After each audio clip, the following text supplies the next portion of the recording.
Assalamualaikum warahmatullahi wabarakatuh. Halo, salam sejahtera untuk kita semua.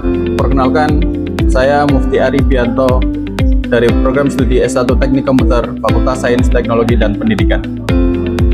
Dalam video ini, saya akan menyampaikan pernyataan diri sebagai bagian dari Unjuk Kerja Tridharma Perguruan Tinggi atau PDD UKT-PT.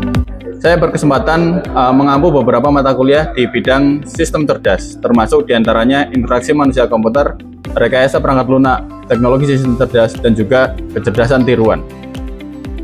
Sebelum saya menyampaikan teknik pengajaran, terlebih dahulu saya akan menyampaikan deskripsi mata kuliah. Mata kuliah interaksi manusia dan komputer merupakan mata kuliah wajib pada semester 4 dengan 3 SKS teori. Mata kuliah interaksi manusia dan komputer membahas konsep dasar kompetitif audit sebagai bagian dari perancangan antarmuka, termasuk identifikasi kompetitor, penentuan kriteria evaluasi, analisis kelebihan dan kekurangan antarmuka, serta penarikan insight untuk desain. Mahasiswa dilatih untuk menyusun matriks audit kompetitor, menganalisis tren desain antarmuka, serta mampu merancang konsep antarmuka berbasis hasil evaluasi kompetitor. Dalam pembelajaran ini, memiliki pencapaian pembelajaran lulusan, yaitu CPL. Yang pertama adalah sebagai sikap. Di sini sikap menunjukkan bertanggung jawab atas pekerjaan di bidang keahlian secara mandiri. Kemudian, memiliki juga capaian lulusan kemampuan umum tentang mampu menerapkan pemikiran logis, kritis, sistematis, dan inovatif dalam konteks pengembangan atau implementasi ilmu pengetahuan dan teknologi yang memperhatikan dan menerapkan nilai humaniora yang sesuai dengan bidang keahliannya, serta mampu mengambil keputusan secara tepat dalam konteks penyelesaian masalah di bidang keahliannya berdasarkan hasil analisis informasi dan data. Selanjutnya, kemampuan khusus. Mahasiswa diharapkan mampu mendesain, merancang, maupun menganalisis bidang otomasi baik skala kecil maupun kontrol sistem dan perawatan serta pengembangannya, keamanan jaringan komputer, embedded system, digital signal processing, computer system engineering, dan lain-lainnya.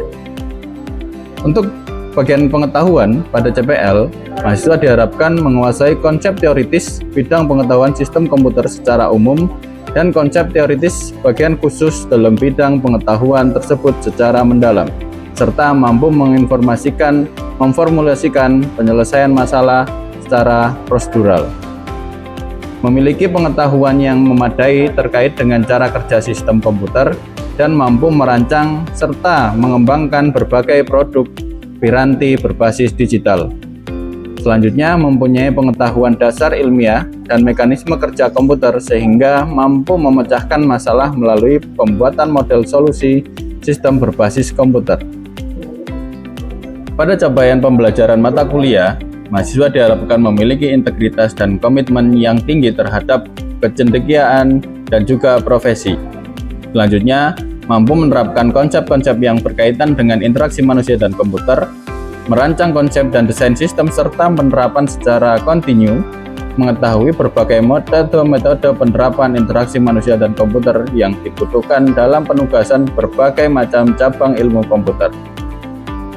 Untuk penyampaian materi kuliah, dalam penyampaian materi kuliah yang saya gunakan adalah tentang prinsip Delivery, Interaction, and Assessment atau biasa kita sebut sebagai DIA. Di sini kita memberikan sebuah materi dengan cara interaksi langsung antara dosen dan mahasiswa dan dilanjutkan dengan beberapa tugas yang harus diselesaikan oleh mahasiswa. Dalam metode perkuliahan, proses pembelajaran saya menerapkan metode luring agar mahasiswa dapat memahami konsep perancangan antarmuka melalui kompetitif audit secara lebih mendalam dan aplikatif.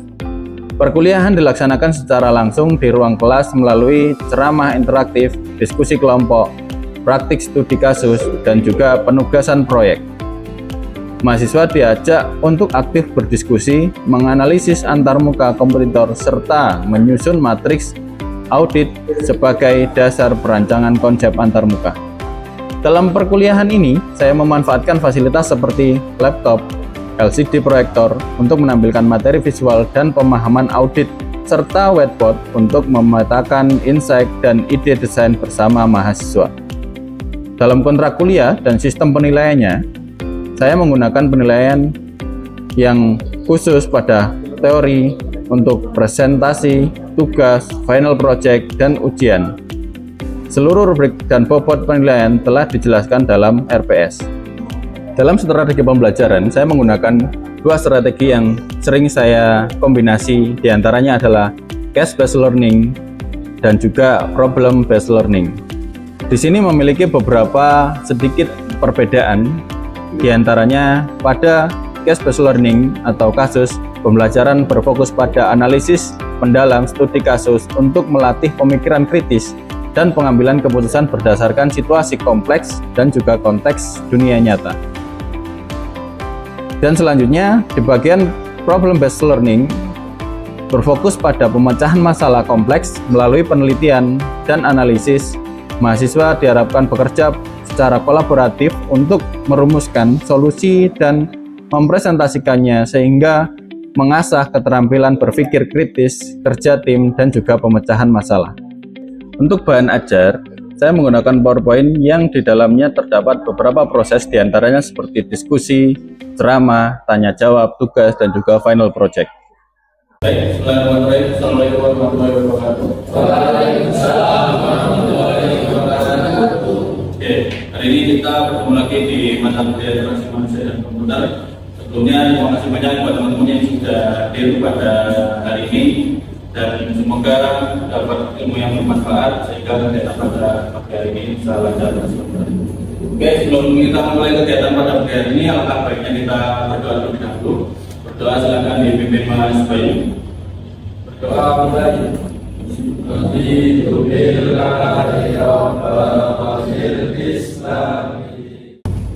Baik, terima kasih. Hari ini kita akan membahas materi ke-11 pada pertemuan mata kuliah Interaksi Manusia dan Komputer. Hari ini kita akan membahas tentang perancangan konsep antarmuka pada bagian kompetitif audit. Apa sih yang perlu kita bahas sebenarnya? Yang pertama tentang ide aplikasi, yang kedua tentang studi literatur, kemudian ada juga di sisi kompetitif audit. Jadi teman-teman harus bisa melihat peluang apa yang ada sebenarnya yang ada di lingkungan sekitar. Misal, Pak, saya mau bikin sebuah sistem yang berhubungan dengan perpustakaan, maka kalian harus membandingkan antara sistem yang sudah ada dengan sistem yang akan kalian rancang. Itu kira-kira pembandingnya apa, pembedanya apa, kemudian sisi keunggulan dari sistem yang akan kalian rancang itu apa. Ya. Kemudian selanjutnya ada storyboard. Storyboard ini di dalam rancangan sebuah sistem, ya, teman-teman harus bisa merancang sebuah konsep di mana alur dari sistem itu bisa dimengerti oleh user atau oleh pengguna, gitu ya. Jadi di sini teman-teman harus bisa menjelaskan, oh ternyata user itu harusnya masuk dari sisi login, kemudian masuk ke dashboard, masuk ke dalam halaman pengguna dan lain sebagainya. Itu harus dijelaskan secara detail pada pembuatan storyboard system. Barulah teman-teman bisa menjelaskan konsep dari rancangan tersebut melalui use case. Nah, use case ini apa? Use case ini teman-teman harus bisa mencerminkan sebuah rancangan konsep dari aplikasi tersebut. Ya, mulai dari admin ini bisa ngapain aja, apa yang bisa diakses oleh admin, sampai ke penggunanya, user. User itu bisa ngapain saja. User bisa memasukkan nama, bisa menginputkan data, bisa memberikan alamat, kontak, teman-teman dan lain sebagainya. Ya. Di sini yang pertama, ide aplikasi. Ya. Ide aplikasi ini adalah proses mencari dan mendapatkan ide. Nilai gampang susah. Kenapa? Karena banyak sekali orang yang memiliki konsep tentang perancangan sebuah sistem. Namun tidak banyak orang yang bisa membuat perancangan sistem semestinya dengan berdasarkan kebutuhan pengguna. Nah, peluang dari teman-teman semuanya, teman-teman yang bergerak di bidang IT, ya, kalian bisa mengetahui tentang bagaimana user membutuhkan sebuah sistem, bagaimana analisis kebutuhan sistem berdasarkan user yang diharapkan. Ya, bisa jadi sistem ini dibuat untuk orang yang disabel, bisa jadi sistem ini digunakan untuk hanya pengguna user wanita saja, atau mungkin hanya pria saja, atau mungkin ini digunakan untuk sistem secara global. Ya. Jadi teman-teman di sini harus memilih beberapa tipe dari ide aplikasi. Yang pertama, belajar dari permasalahan. Ya, permasalahan apa saja yang bisa kalian dapat di dalam lingkungan kalian, termasuk dalam pemecahan masalah di bidang sistem. Ya. Yang kedua, belajar dari pesaing. Ya. Dari pesaing, tadi kita sudah sempat membahas tentang pesaing. Jadi kalian harus mencari perbandingan antara sistem yang sudah ada dengan sistem yang akan kalian rancang. Yang pertama, bedanya apa?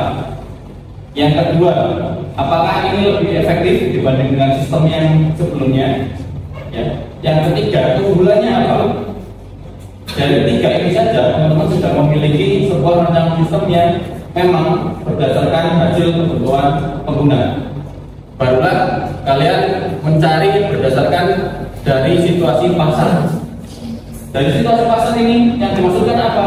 Ya, contoh sekarang sudah banyak sekali sistem yang memperkenalkan keahliannya dengan menerapkan AI di dalam sistem tersebut. Ya. Kenapa seperti itu? Karena pengguna cenderung lebih memilih sesuatu yang instan sehingga dia bisa mendapatkan apa yang mereka butuhkan sesuai dengan semestinya. Dari sini pasar ini akan berpengaruh. Oh, akhirnya penggunaan sistem kalian itu akan banyak. Penggunaan sistem kalian itu akan sesuai dengan kebutuhan yang sudah kalian rancang. Jadi kalau kalian mau merancang sebuah RAB pembuatan sistem, teman-teman sudah nggak perlu khawatir apakah ini akan balik modal ataukah ini akan menjadi sistem yang sesuai dengan kebutuhan, atau mungkin ini hanya akan menjadi sistem yang digunakan di awal-awal kemudian ditinggalkan pada akhir-akhir.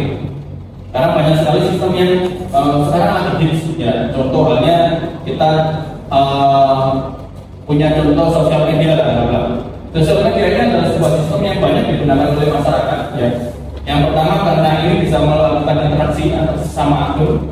Yang kedua, ini bisa digunakan untuk interaksi dari jarak yang sangat jauh. Jadi kita nggak perlu bersurat lagi. Nah, mulai sekarang sudah banyak sekali sistem yang berbackground dari sosial media seperti TikTok, seperti Telegram, seperti Facebook, sehingga sistem-sistem sosial media yang sebelumnya sudah banyak sekali yang ditinggalkan.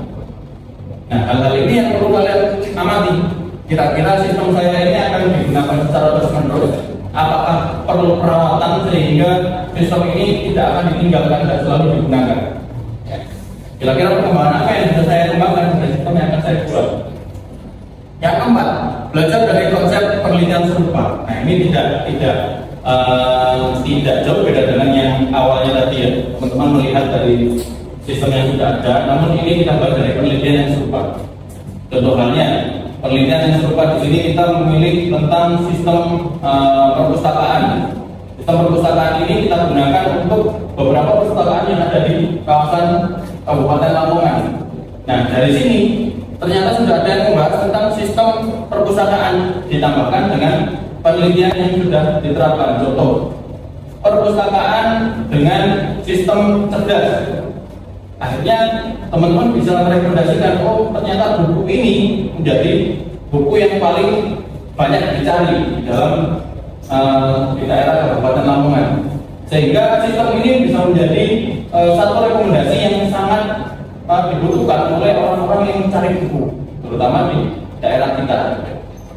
Kemudian yang kelima, di sini ada tahapan untuk proses uji coba. Artinya apa? Sebuah sistem itu tidak akan bisa digunakan secara langsung. Pasti akan ada beberapa tahapan-tahapan yang mungkin perlu dilalui sehingga sistem ini bisa dikatakan layak untuk beroperasi. Oke, nah di sini kita masuk ke tahapan studi literatur. Ya. Teman-teman perlu memahami tentang jenis penelitian, kemudian yang digunakan adalah studi literatur. Nah, metode kali ini kita akan membahas tentang rangkaian kegiatan yang berkenaan dengan metode pengumpulan data berupa pustaka, membaca, dan juga pencatatan. Ya. Ini bisa kalian gunakan untuk sebuah dasar pembuatan rancangan sistem yang bisa kita pecahkan dengan salah satunya adalah menggunakan bahan dari sebuah penelitian. Oke, kita next. Pokok dari bahasan pada mata kuliah ini adalah tentang competitive audit. Ya, competitive audit yaitu tentang strategi di mana kita mengidentifikasi kompetitor dengan penilaian produk, penjualan serta strategi pemasaran dari sistem yang ditawarkan oleh mereka. Kita lihat ada grafik di situ. Yang pertama kita bisa lihat step pertama adalah tentang keserupaan atau kesamaan, ya, di mana kalian harus bisa membandingkan antara sistem yang awal yang sudah berlalu dengan sistem yang sudah kalian rancang, sistem yang baru. Kemudian step kedua, di sini ada perbandingan. Perbandingan di sini kita bisa melihat mulai dari keunggulan, kekurangan, bahkan sampai ke kalau secara teknis kita bisa lihat dari user interface-nya saja juga sudah bisa digunakan. Kemudian yang keempat keunggulannya, yang ketiga keunggulannya. Keunggulannya apa? Oh, sistem saya bisa mendeteksi objek menggunakan deteksi wajah. Jadi ketika ada orang yang menggunakan sistem tersebut, contoh misal mau meminjam buku pada perpustakaan Universitas Muhammadiyah Lamongan. Nah, dari situ karena di perpustakaan umum itu belum menerapkan teknologi canggih seperti ini, maka saya harus menerapkan teknologi untuk pengenalan deteksi wajah para mahasiswa. Akhirnya ketika mahasiswa ini terdeteksi wajahnya, dia punya catatan. Oh, atas nama Zaka, dia memiliki peminjaman buku sebanyak 5 buku pada bulan Mei. Oh, ini namanya Yo, dia memiliki peminjaman buku pada bulan Juni awal sebanyak 3 buku. Sehingga ini akan menjadi sebuah batasan. Nah, batasannya apa? Bahwasanya mahasiswa hanya boleh meminjam buku sebanyak 5 buku dalam 1 semester. Oke, di sini ada beberapa runtutan, ya. Yang runtutan yang pertama tentang siapa pesaing. Jadi kalian harus bisa memetakan kira-kira saya punya pesaing itu apa. Contoh, di sini kita punya banyak pengguna aplikasi Oppo, Dana, GoPay, dan juga aplikasi-aplikasi pembayaran yang lain, ya. Dari sini kita bisa membandingkan pesaingmu ini yang mana sebenarnya. Dari sini teman-teman bisa mengetahui oh fitur yang ada di Oppo itu lebih bagus ketimbang fitur yang di Dana, atau bahkan mungkin fitur pada ShopeePay ini lebih bagus ketimbang ada fitur yang ada di Dana. Kenapa? Karena di Shopee ini bisa digunakan untuk belanja langsung, bahkan sudah ada marketplace-nya sendiri, sehingga dia mensupport setiap pembelanjaan yang kita lakukan. Nah, dari sini, ketika kalian sudah menemukan pesaing kalian, kalian akan mengetahui saya harus merancang apa, saya harus membuat keunggulannya itu seperti apa. Ya. Kemudian tahap kedua, tentukan produk yang ditawarkan ke kompetitor. Kalau contohnya tadi kita pakai Oppo, ShopeePay sama Dana, ya. Produk yang kita tawarkan ini apa? Yang kita tawarkan ke kompetitor. Pada produk Oppo ini kita menemukan pembayaran menggunakan barcode.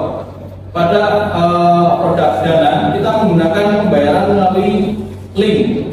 Kemudian pada ShopeePay kita bisa pakai Dana ShopeePay Later, sehingga kita tidak perlu mengisi top up dulu. Ya, ini sebuah keunggulan yang bisa kita ambil atau kita modifikasi untuk menjadi sebuah produk yang perlu ditawarkan pada kompetitor. Ya. Apa yang perlu ditawarkan? Akhirnya kalian akan membuat sebuah sistem yang bisa mencakup hampir semua aplikasi ini tadi untuk menjadikan rangkuman tersebut menjadi aplikasi yang akan kalian rancang. Ya. Contohnya di kelompok ini, di mata kuliah ini ada kelompok yang membuat tentang metode pembayaran dengan nama aplikasi EasyCash, gitu ya. Nah, di aplikasi EasyCash ini teman-teman bisa melakukan pembayaran mungkin tidak dengan menggunakan Dana atau pembiayaan rupiah saja, melainkan bisa menggunakan pembayaran dengan keuangan yang lain seperti dolar, seperti real dan lain sebagainya. Nah, ini adalah bentuk sebuah keunggulan dari sistem yang kalian rancang.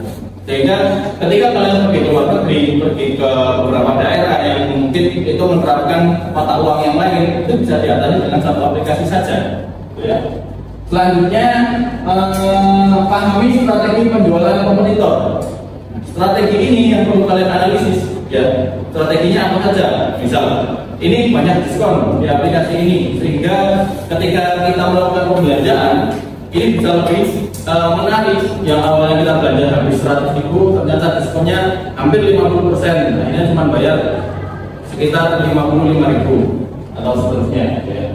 Kemudian yang keempat, analisis strategi marketing kompetitor. Kompetitor ini sangat banyak sekali, ya. Yang pertama, mereka mungkin menawarkan sebuah produk yang dimana perusahaan lain atau aplikasi lain itu tidak bisa mengatasi hal ini. Ya. Contohnya, pertukaran keuangan mulai dari rupiah ke mata kuliah kripto, ya, berubah jadi Bitcoin. Akhirnya kita nambang Bitcoin melalui uang nominal rupiah, kemudian kita ubah. Apakah sudah ada aplikasinya sekarang? Belum, ya. Nah, mungkin itu bisa jadi hal yang kalian pikirkan. Kalau kita nabung dari rupiah ke dolar, itu sudah ada. Tapi kalau kita nabung perubahan dari uang rupiah ke kripto, kemudian kita bisa menyimpan sebuah produk Bitcoin di dalam situ, maka ini jadi hal yang mungkin akan menarik kompetitor, sehingga itu jadi bahan untuk marketing pada aplikasi kalian. Kemudian yang kelima, analisis SEO kompetitor. Ya. Dari sini kompetitor itu memperkenalkan sebuah produk berdasarkan kata kunci yang mereka gunakan dan mereka anggap ini penting. Ya. Contoh halnya, kita menggunakan kata kunci pembayaran dengan banyak diskon atau pertukaran murah, atau mungkin banyaknya promo-promo pada aplikasi tersebut. Nah, dari sini kata kunci ini akan diolah oleh algoritma dan menjadi sebuah bahan untuk media promosi. Oke, kita next lagi. Nah, di sini kita bahas sedikit tentang storyboard. Ya. Storyboard itu apa? Kalau di dalam perfilman, mungkin storyboard ini kita membuat secara dasar scene dari sebuah adegan agar kita bisa mencerminkan waktu kita pengambilan gambar itu seperti apa. Namun berbeda pada storyboard yang ada di mata kuliah ini. Nah, storyboard di mata kuliah ini, interaksi manusia dan komputer, teman-teman bisa memperkenalkan tentang sebuah desain sketsa dari sebuah gambar yang disusun secara beruntun, ya, sesuai dengan naskah cerita atau alur dari sebuah konsep yang telah dibuat. Ya. Contohnya, teman-teman punya satu project. Ya, project pertama memperkenalkan tentang produk aplikasi yang akan kalian rancang. Ya, dari sini storyboard teman-teman bisa membuat sebuah gambaran tabel.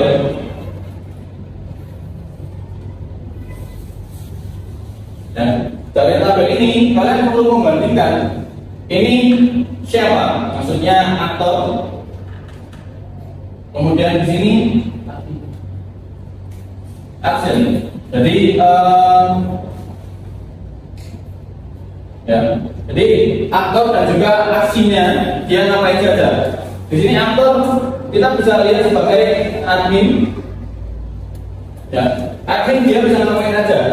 Admin dia bisa membuat sebuah pengolahan data, mulai dari meng-ACC pengguna. Misal di sini membuat akun user.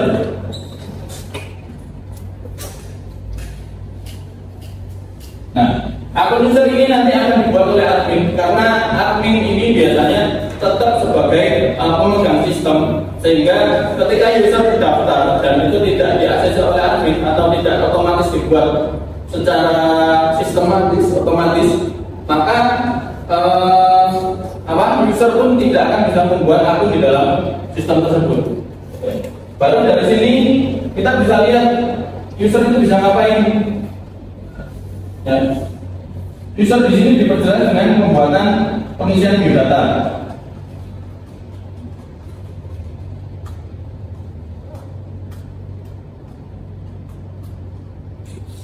Ya. User bisa mengisikan nama, alamat, terus kontak, bahkan mungkin prototype jika itu aplikasi yang berhubungan dengan pekerjaan, ya. Terus kemudian di sini dari itu ini lagi apa yang akan dilakukan oleh admin.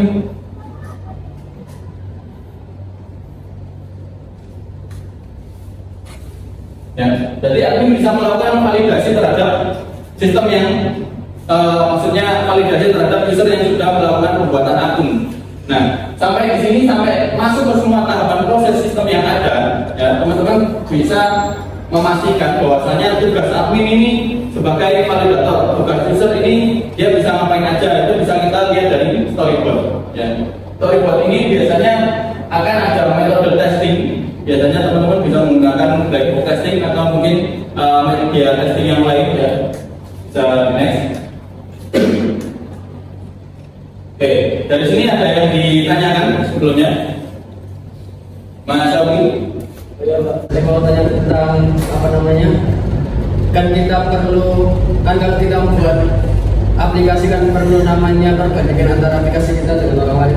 Yeah. Nah, kalau misalnya saya bingung mau perbandingan apa, itu mulai dari mana? Apa tampilannya, apa segi sistemnya, apa fitur-fiturnya yang perlu diperhatikan dulu.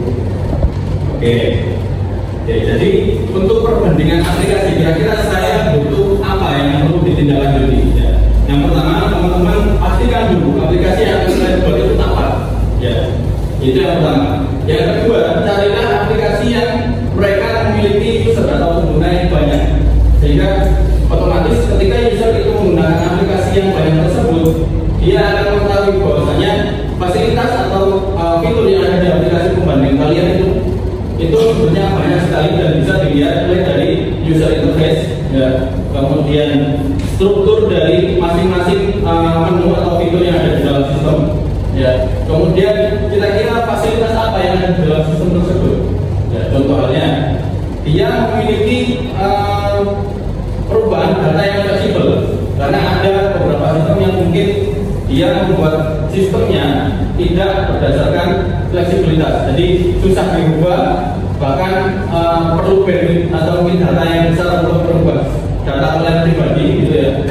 Kalau di user interface kita bisa belajar melalui apakah dia bentuknya responsif ataukah dia dari segi sudut pandang psikologi warnanya itu enak di mata, gampang dinikmati, dan juga yang terakhir kalau di dalam perbandingan sistem, teman-teman perlu melihat sistem ini kira-kira berjalannya gampang dioperasikan atau tidak. Karena banyak sekali sistem yang sangat bagus, namun ketika orang awam mengoperasikan sistem tersebut itu memiliki kesulitan. Nah, itu yang perlu kalian bandingkan. Untuk pertemuan selanjutnya, teman-teman saya minta untuk membuat sebuah tugas dari analisis perbandingan sistem yang kalian rancang, baik sistem yang sudah ada sebagai kompetitifnya, kemudian sistem yang akan kalian rancang ya berdasarkan dari beberapa aspek seperti keunggulan user interface, terus kemudian dari desain database-nya. Nanti teman-teman bisa pelajari. Oke, dari sini ada yang ditanyakan? Pak, saya ingin bertanya. Untuk pertanyaan saya tentang penugasan untuk minggu depan, itu untuk deadline-nya di hari kapan ya Pak? Terus pengumpulannya itu kayak gimana? Terima kasih Mas Jaka. Untuk tugas yang sudah kita sampaikan hari ini tadi, teman-teman bisa mengumpulkan pada minggu depan. Nanti bisa dikumpulkan melalui email yang sudah saya share melalui grup mata kuliah kita. Oke, saya rasa cukup. Saya ucapkan banyak sekali terima kasih. Kita tutup dengan bacaan hamdalah.